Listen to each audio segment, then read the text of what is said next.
Anantapuram, Kurnool, Kadapa MLC నియోజకవర్గాల్లో 2 స్థానాలకు 11 మంది అభ్యర్థులు నామపత్రాలు దాఖలు చేశారు.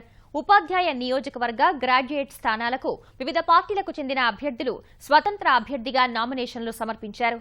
మద్దతిచ్చే పార్టీల నుంచి బి ఫారం ఇంకా అందకపోవడంతో మంచి రోజు మించిపోతుందనే ఉద్దేశంతో అభ్యర్థులు ఒక సెట్టు నామపత్రాలు స్వతంత్ర అభ్యర్థులుగా దాఖలు చేశారు. తెదేపా మద్దతిస్తున్న గ్రాడ్యుయేట్ స్థానానికి కేజే రెడ్డి, ఉపాధ్యాయ స్థానానికి బచ్చల పుల్లయ్యలు నామినేషన్ వేశారు.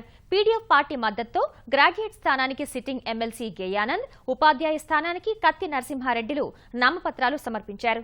ఇప్పటి వరకు 3 జిల్లాలకు సంబంధించిన గ్రాడ్యుయేట్ స్థానానికి 11, ఉపాధ్యాయ స్థానానికి 7 మంది అభ్యర్థులు నామినేషన్లు దాఖలు చేశారు.